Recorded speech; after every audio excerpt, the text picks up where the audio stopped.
हर भारतीय का मन जुड़ रहा है।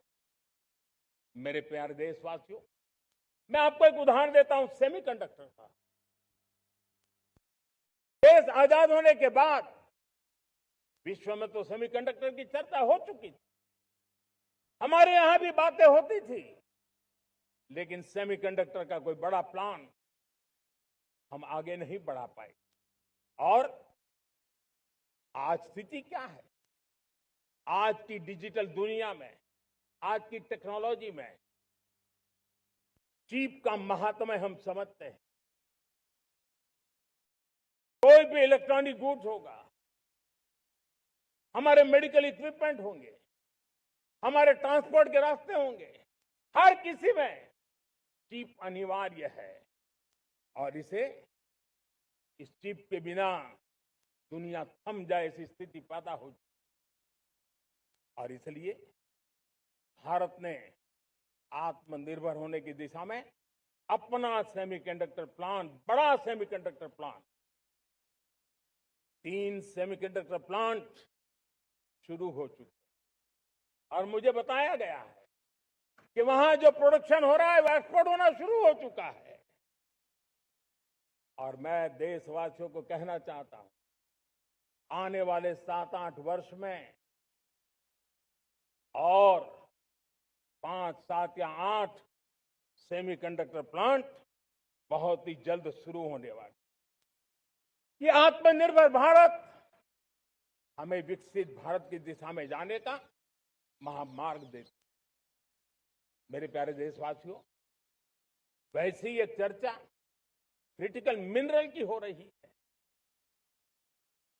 पूरी टेक्नोलॉजी क्रिटिकल मिनरल पर निर्भर है। भारत इसमें भी अपने आप को सुरक्षित करने में जुटा हुआ है। क्रिटिकल मिनरल का लक्ष्य साझा किया जाए। नेशनल क्रिटिकल मिनरल ये हमने लॉन्च किया। बजट में क्रिटिकल मिनरल कॉरिडोर की हमने घोषणा की है। कई देशों के साथ एग्रीमेंट हो रहे हैं। विश्व के कई देश अब इस क्रिटिकल मिनरल के विषय में भारत के पर भरोसा करने लगे हैं।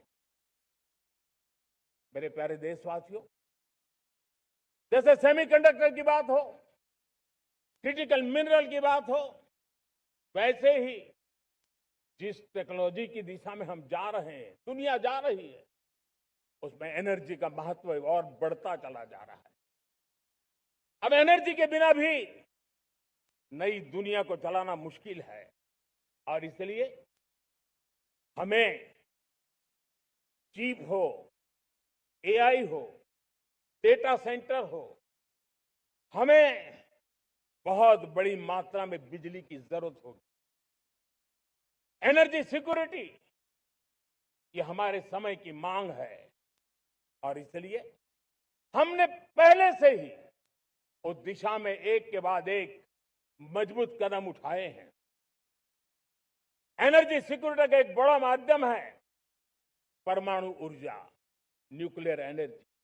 हमने पार्लियामेंट में शांति एक्ट पास कर करके एक नए लक्ष्य तरफ जाने का रास्ता तय कर लिया है।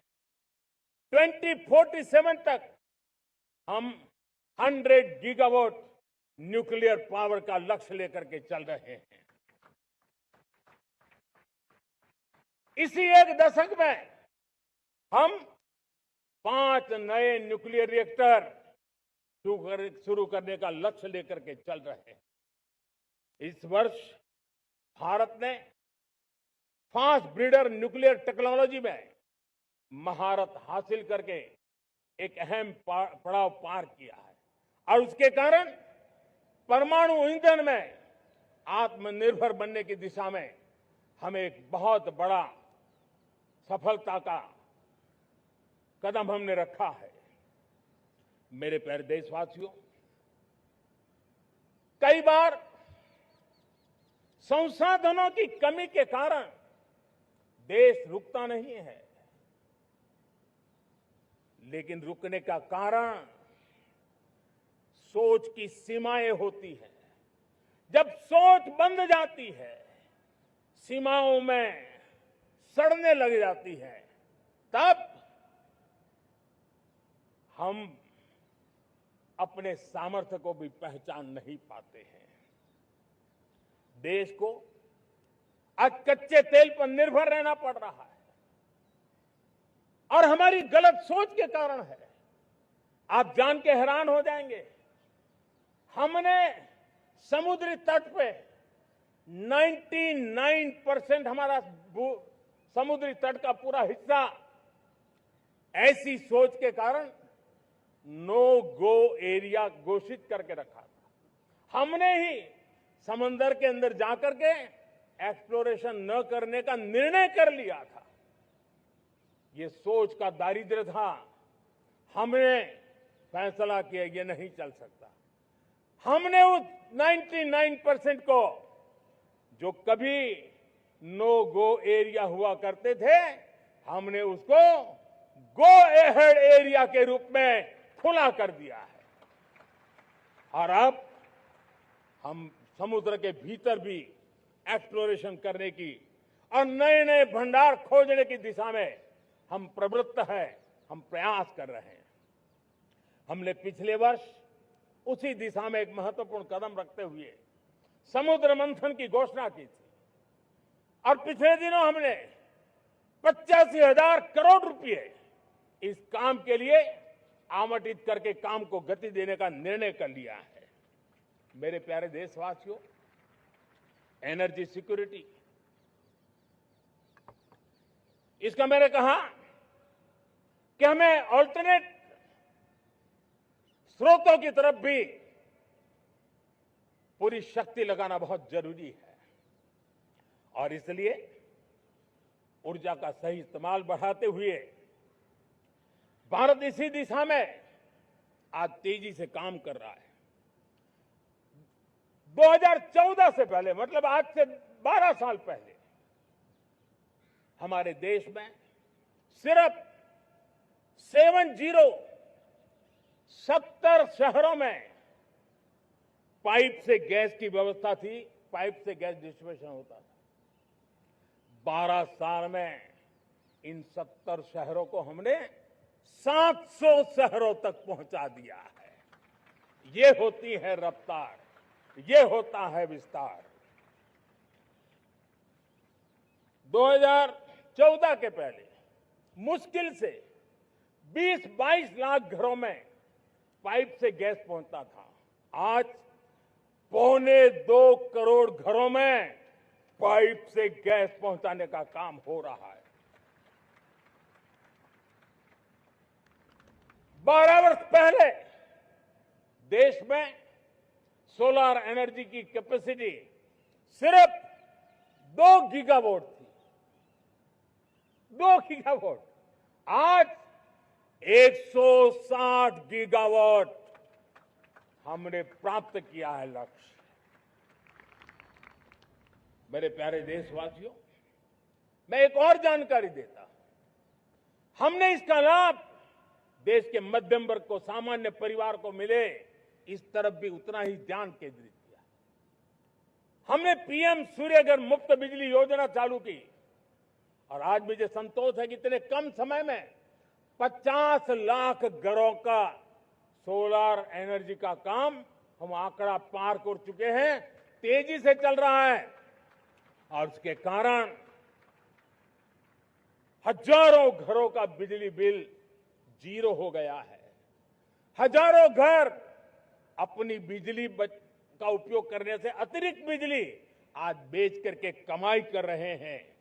हर परिवार को हम इस काम के लिए 80,000 रुपया सरकार की तरफ से एक एक परिवार को मदद दी जा रही है, तब जाकर के हम इस काम को पूरा कर रहे हैं।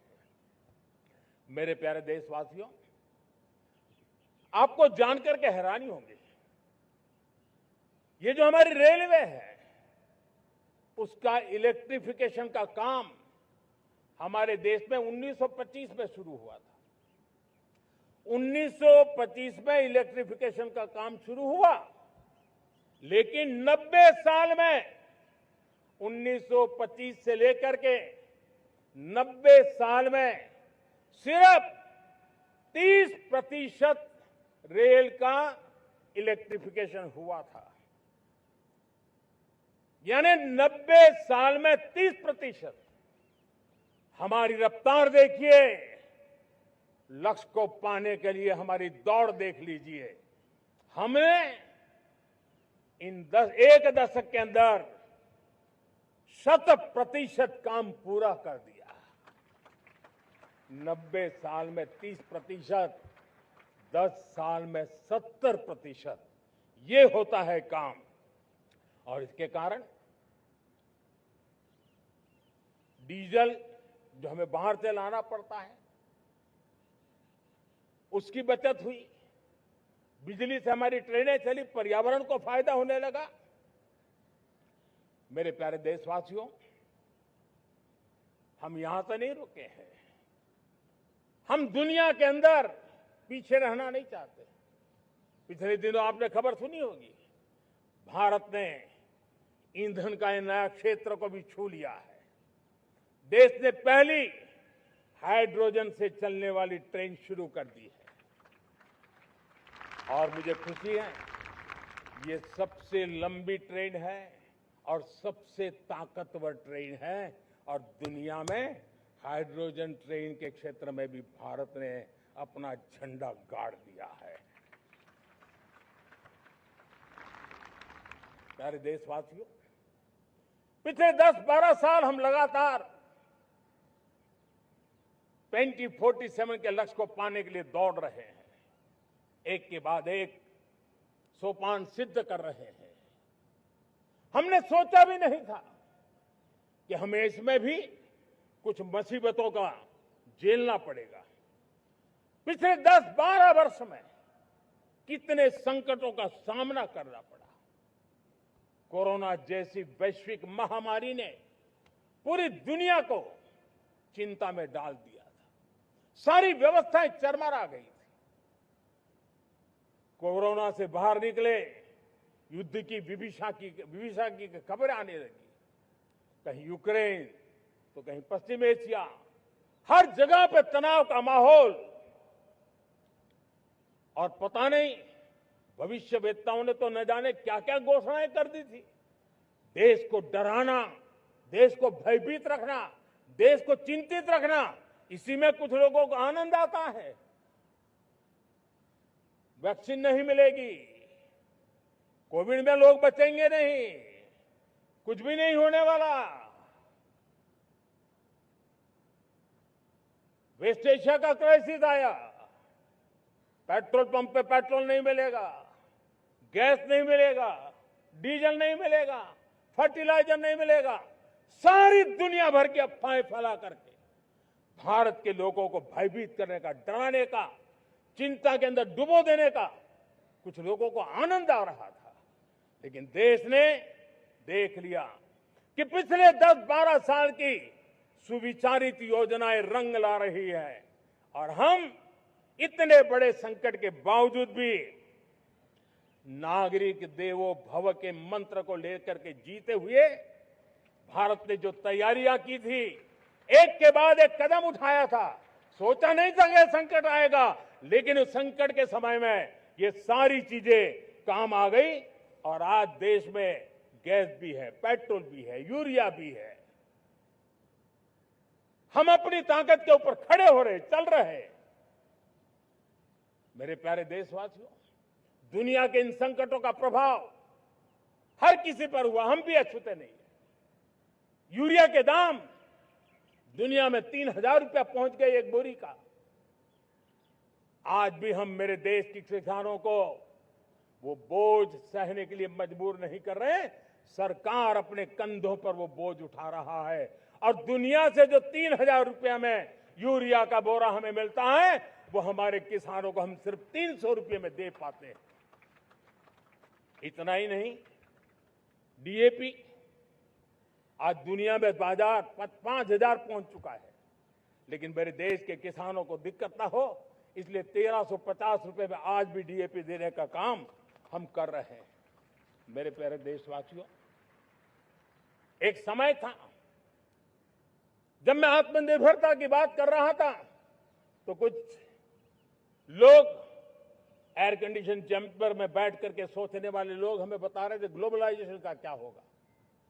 लेकिन दुनिया देख रही है कि पिछले एक दशक में ऐसा लग रहा है कि दुनिया ने ग्लोबलाइजेशन बोलना ही बंद कर दिया है। जहां से ग्लोबलाइजेशन की आवाज आती थी वो बंद सुनाई नहीं देती है।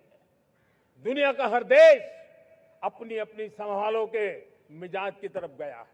लेकिन दुर्भाग्य से इस संकट के कालखंड में कुछ लोगों ने अपना रुतबा दिखाने के लिए संसाधनों को वेपनाइज करने का खेल खेला है। दुनिया अपने पास जो कुछ भी है उसको वेपनाइज करने में लगी है। संसाधनों का वेपनाइज, रिसोर्स का वेपनाइज, पेट्रोल, डीजल, फर्टिलाइजर, दवाइयां, टेक्नोलॉजी की चिप्स, इतना ही नहीं भूभाग को भी वेपनाइज किया जा रहा है। और ऐसे समय अगर हम आत्मनिर्भरता मंत्र को लेकर 10 साल सही दिशा में न चले होते तो हम कल्पना कर सकते हैं कि ऐसी चुनौतियों का मजबूती से मुकाबला कैसे करते। और हमारी तैयारियां निरंतर बढ़ती जा रही है। मेरे प्यारे देशवासियों, दूसरी तरफ आज भारत का प्रोफाइल पूरी तरफ बढ़ रहा है। आज भारत दुनिया के लिए एक स्वीकृत और सम्मानीय देश के रूप में बन रहा है। भारत के पास स्थिर पॉलिटिकल मैंडेट है, स्थिर सरकार है, भारत का वाइब्रेंट लोकतंत्र है, भारत का मजबूत न्याय तंत्र है और हम सबको दिशा देने वाला भारत का संविधान है। और अब दुनिया हमारे इन सामर्थ्य को पहचानने लगी है। और इसलिए 2014 के बाद दुनिया करीब करीब 40 देशों के साथ हमारा एफटीए एग्रीमेंट हो रहा है। अब देखिए कितना बड़ा अवसर आया है। लेकिन ये जो ट्रेड एग्रीमेंट्स हुए हैं ये एक बहुत बड़ा अवसर है।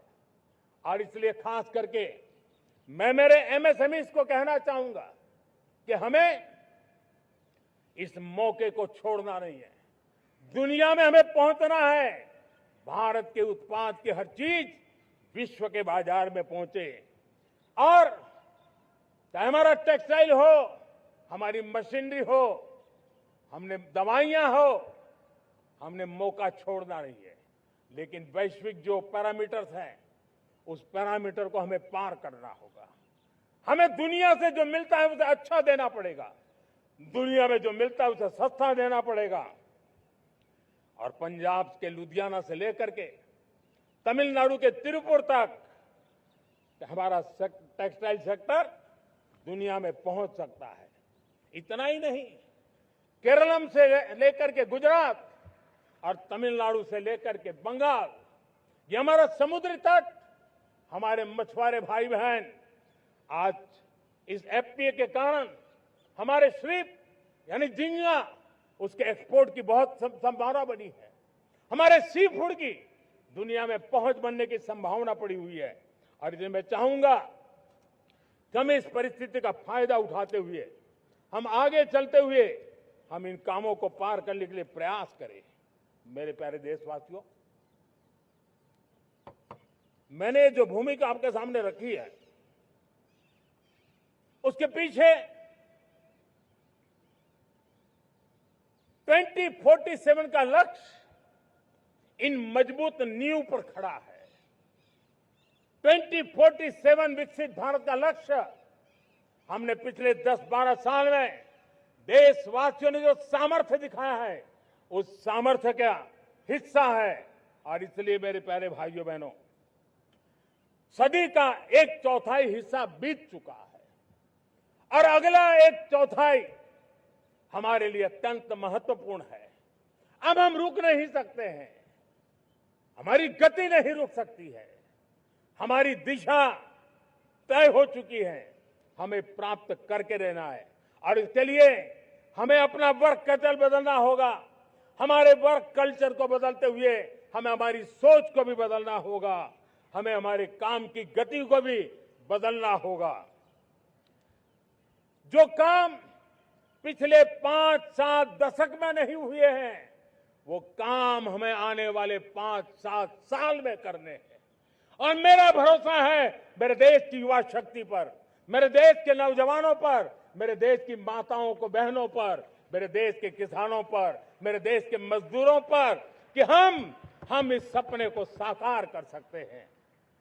और इसलिए हमें रिफॉर्म की गति को भी आगे बढ़ाना है।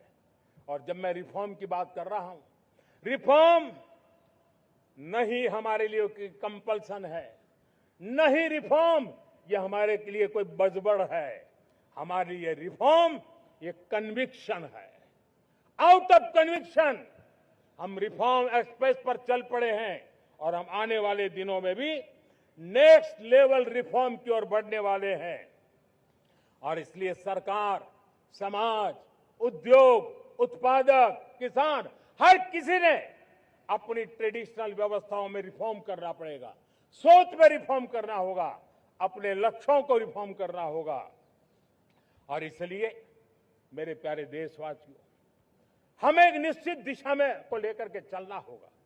मैं आज उस युग को भी याद करना चाहूंगा जब देश, भारत का सामर्थ्य सप्त सिंधु के रूप में हम जानते थे, हम समझते थे, हम सुनते थे।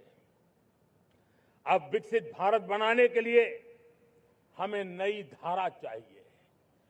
आज लाल किले की प्राचीर से मैं देश के सामने शक्ति की सप्त धारा का आवाहन करता हूं। आने वाले 5-7 साल में जो पिछले 5-7 दशक में नहीं हुआ, वो सप्त धारा के सामर्थ्य से, शक्ति से हम देश को नई ऊंचाई, नई गति देंगे और नए लक्ष्यों को पार करने वाला सामर्थ्य देंगे। और इसके साथ साथ देश की युवा शक्ति का सामर्थ्य का भरपूर राष्ट्र निर्माण में उपयोग होगा, उनकी शक्ति जोड़ी जाएगी। आने वाले दिनों में जब मैं सप्तधारा की बात करता हूं, सप्तधारा की पहली शक्ति है मैन्युफैक्चरिंग पावर। मेरे प्यारे देशवासियों, हमें मैन्युफैक्चरिंग सेक्टर को बहुत आगे बढ़ाना होगा और प्रोडक्शन बढ़ाने के साथ साथ हमें छोटे छोटे पुर्जे भी बनाने हैं और बड़े बड़े प्रोडक्ट भी बनाने हैं। पूरा वैल्यू चेन हमारा होना चाहिए और उसे लेकर के चलना। हमें कंपोनेंट भी चाहिए और हमें कंप्लीट मैन्युफैक्चरिंग भी चाहिए, कंप्लीट प्रोडक्ट भी चाहिए। डिजाइन से लेकर मैन्युफैक्चरिंग तक भारत को ग्लोबल सप्लाई चेन का भरोसामंद केंद्र बनना होगा। इसके लिए मैं 3 चीजों पर विशेष जोर देना चाहता हूं।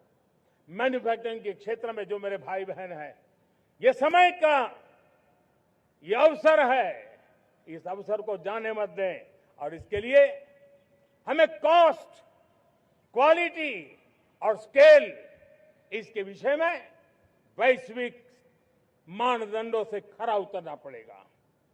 हमारी फैक्ट्रीज कॉम्पिटिटिव हो, हमारे प्रोडक्ट्स यूजर फ्रेंडली हो, हमारा पैकेजिंग दुनिया के लोगों को लुभावने वाला हो, आकर्षित करने वाला हो, हमारा जीरो डिफेक्ट प्रिसिजन मैन्युफैक्चरिंग ये हमारी पहचान बनना चाहिए।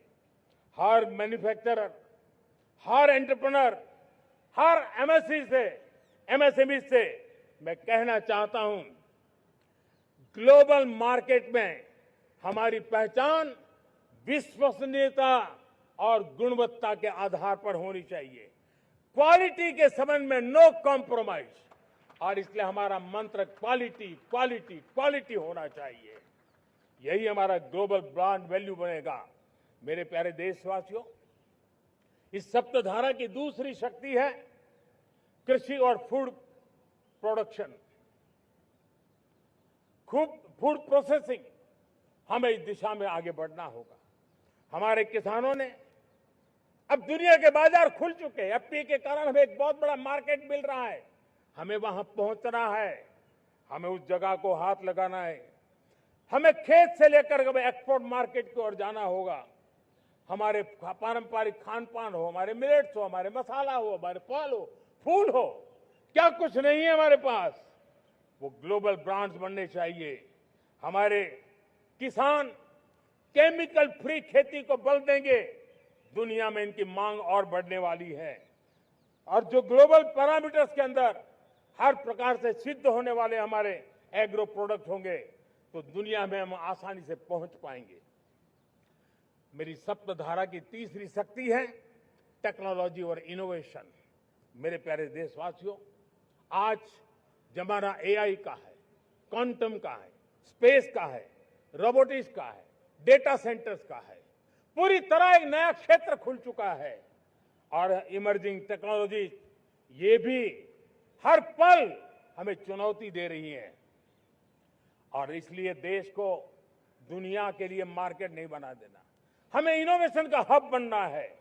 हमने यूपीआई और डिजिटल पब्लिक इंफ्रास्ट्रक्चर में लोहा मनवा लिया है, हमारी ताकत का परिचय करवा दिया है। अब भारत को डिजिटल पब्लिक टेक्नोलॉजी उसको भी दुनिया के कोने कोने तक पहुंचाना है। भारत को नेक्स्ट जनरेशन कम्युनिकेशन टेक्नोलॉजी में लीड करना है। मेड इन इंडिया 6G हर कोने में पहुंचे, ये हमारा लक्ष्य होना चाहिए और हमें उसमें तेजी करनी चाहिए और इसके लिए हमारा प्रयास कम नहीं होना चाहिए। सप्तधारा की चौथी शक्ति है